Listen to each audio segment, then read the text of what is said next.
बहुत शुक्रिया शौकत यूसुफजई साहब, आपने प्रोग्राम के लिए वक्त निकाला। सर, सबसे पहले बताइएगा, आज 5 अगस्त है। इमरान खान साहब ने कहा था कि 5 अगस्त को जो तहरीक है उसका नुक्ता अरूज होगा।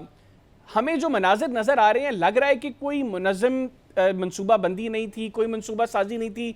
पार्टी क़यादत की कारकुनान मुख्तलिफ शहरों में निकले ज़रूर, लेकिन अपने ताईं निकले, लीडरशिप दिखाई नहीं दी। अगर ये नुक्ता अरूज है तो सर फिर तहरीक का अंजाम क्या देख रहे हैं आप? देखिए, बिस्मिल्लाहिर्रहमानिर्रहीम। एक पहली बात तो ये है कि आज के दिन जिस अंदाज से दर्जनों हमारे मेंबरान असम्बली, जिसमें सेनेटर्स हैं, उनको नाअहल करार दिया गया। आप इससे अंदाज़ा करें कि हुकूमत की फस्तायत और हुकूमत का जो मेरिट का निज़ाम है वो कितना फ्लॉप हो चुका है। और हुकूमत ने इससे पहले भी पूरी कोशिश की कि जितने सीनियर लोग थे, कुछ को तो जेलों में डाला हुआ है, कुछ के खिलाफ जाली मुकदमात बनाए गए हैं और कुछ नाअहल करार दिए गए हैं। और शायद ये हुकूमत का ख्याल था कि लोग डर जाएंगे, नहीं निकलेंगे। पंजाब के अंदर तो मिनी मार्शल लॉ है और वहाँ आपको पता है हर जगह दफ़ा 144। इसके बावजूद लोग निकले हैं, वर्कर निकले हैं और लीडर्स भी निकले हैं, लेकिन ज़्यादातर लीडर तो जेलों में हैं या फिर उनके खिलाफ मुकदमात हैं। तो पंजाब में तो मैं समझता हूँ कि पंजाब की हुकूमत को तो अब शर्म से डूब मर जाना चाहिए कि उन्होंने सियासत को ख़त्म कर दिया और जमहूरियत को ख़त्म कर दिया और रूल ऑफ लॉ ख़त्म है, ह्यूमन राइट्स नहीं है। एक पुरअमन सियासी जदोजहद को रोकने के लिए जो जिस फस्तायत का मुजाहरा कर रही है, मेरे ख्याल से बड़ा अफसोसनाक है। पूरी दुनिया देख रही है कि इतनी बड़ी पार्टी जिसके साथ 80-85% लोग उसके साथ वाबस्ता है और लेकिन इसके बावजूद उसको सियासत करने का हक नहीं मिल रहा। तो पुरअमन सियासी जदोजहद करना हमारा हक था, है और हम जारी रखेंगे और हुकूमत को थकाएंगे इंशाल्लाह, क्योंकि ये तो पहला दिन है और अब आप देखेंगे कि आगे होता है क्या है। शौकत साहब, आप कह रहे हैं कि आप हुकूमत को थकाएंगे। बज़ाहिर ये लग रहा है, और इनफैक्ट अब कारकुनान की अप्रोच भी ये है कि शायद तहरीक इंसाफ के कायदीन थक गए हैं। वो लोग अब उस तरह एग्रेसिवली नई सड़कों पर निकलते इमरान खान साहब के लिए। और मेरा बुनियादी सवाल भी पहले यही था कि इमरान खान साहब ने कहा कि 5 अगस्त नुक्ता अरूज होगा तहरीक का। आप दिल पर हाथ रखकर कह सकते हैं कि आज डिस्पाइट ऑफ द फैक्ट कि पंजाब में ठीक है क्रैकडाउन हुआ है तहरीक इंसाफ के कारकुनान के खिलाफ, लेकिन तहरीक इंसाफ ने खैबर पख्तूनख्वा में क्या किया है, बलूचिस्तान में, सिंध में, आपको लगता है कि जो कुछ हुआ है, पार्टी क़यादत ने जो फैसले किए हैं, जिस तरह लोग निकले हैं, इसको नुक्ता अरूज कहा जा सकता है तहरीक का? देखिए, जिस अंदाज से इन्होंने तैयारी की और जो कारकुनों को हिदायत दी गई उसी तरह हो रहा है ना। अब ये मैंने आपसे कहा ना कि ये एक दिन की तारीख तो है नहीं कि सुबह निकले शाम को वापस चले गए फिर बात ख़त्म हो गई। ये तो अभी स्टार्ट है और एक मुसलसल जदोजहद है। और जो पुरअमन सियासी कारकुन होता है वो अपना जो एहतजाज है वो रिकॉर्ड करा सकता है, लेकिन इस हुकूमत जो जाली फॉर्म 47 से बनी है, इसके आगे तो भैंस के आगे बीन बजाने वाली बात है। यहाँ तो ना कोई आइन है ना कानून है, किसके आगे आप रोना रोएंगे। यहाँ तो जिस तरीके से जो इदारे लगे हुए हैं, जिस तरह इलेक्शन कमीशन ने आज जिस तरह फैसले किए हैं, तो मैं नहीं समझता कि इस मुल्क के अंदर अभी कोई मजीद कोई रह गया है। हुकूमत के बड़े बड़े दावे फ्लॉप हो रहे हैं, मईशत कहते हैं बेहतर हो गई है, तो मईशत कहाँ बेहतर हुई है। आपने मुख्तसर अरसे में शहबाज शरीफ ने 33,000 अरब का कर्जा ले लिया अभी तक, और 33,000 अरब से उन्होंने मुझे बताया कि मुल्क में वो पैसा कहाँ लगा है, कौन सा सूबा उससे तरक्की कर गया है। लाइन ऑर्डर की सूरत हाल ये है कि पंजाब में कच्चे के डाकुओं से जान नहीं छूट रही। आपकी पूरी मशीनरी फ्लॉप हो गई है कच्चे के डाकुओं के खिलाफ। इसी तरह कराची के अंदर अगर आप देखें तो अमेरिकन कह रहे हैं कि कराची में अपने लोगों को उन्होंने मना कर दिया कि शहर में ना फिरें। ये तो उनके हालात हैं। खैबर पख्तूनख्वा और बलूचिस्तान के अंदर दहशत गर्दी हो रही है।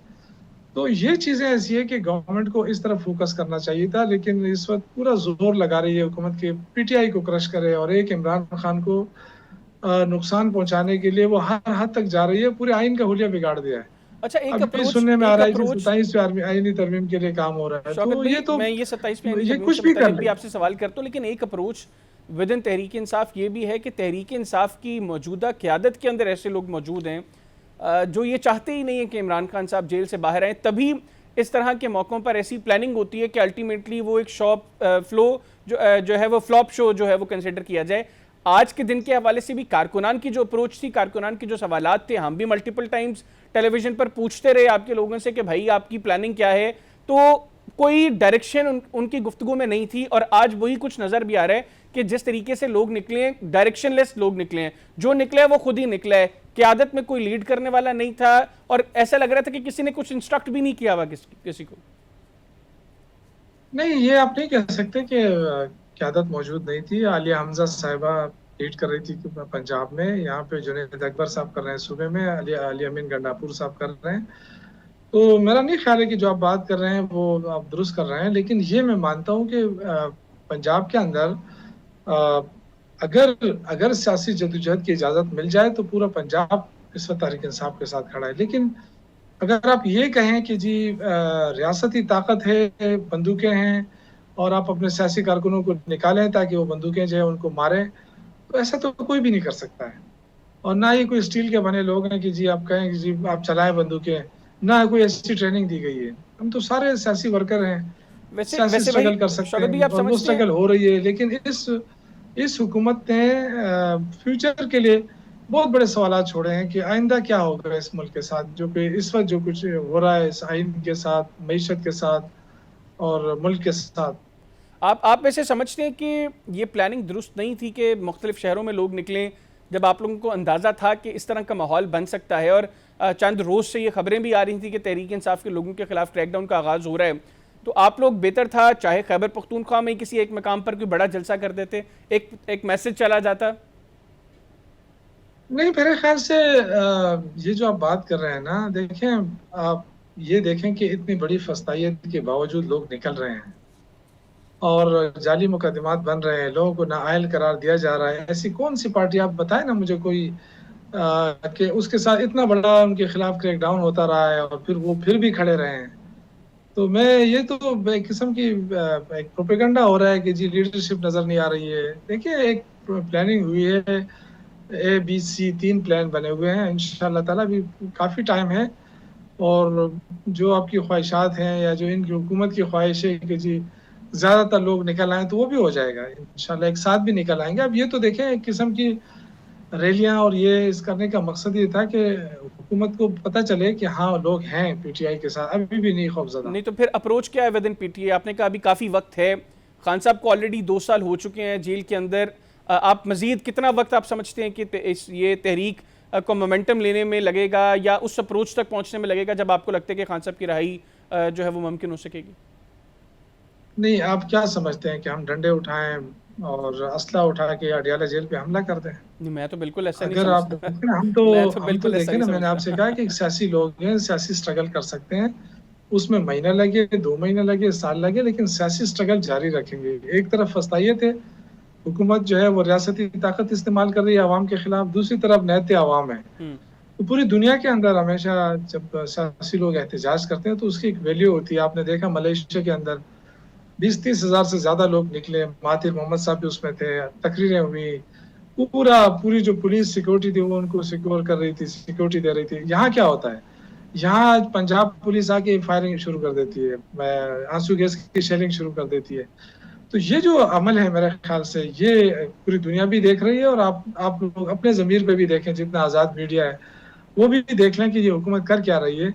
या तो देखें ना, या तो मीनार पाकिस्तान पे जलसे की इजाज़त दे दे, तो अंदाज़ा हो जाएगा कि तहरीक इंसाफ के पास लोग हैं या नहीं है। यहाँ तो वोट की ताकत होती है ना, ये तो नहीं है कि मैं आपसे कहूँ कि मेरे पास इतने क्लाशनकोप है और उधर इतने क्लाशनकोप है। नहीं, मैं तो वोट की मसला बात करता हूँ, ये क्लैशनकोव का, वोट की इज्जत वाली बात करते हैं, तो वोट की मसला इज्जत ये कहाँ क्लैशनकोव दे का रहे या हैं? बंदूकों का या जो है वो डंडों का नहीं है।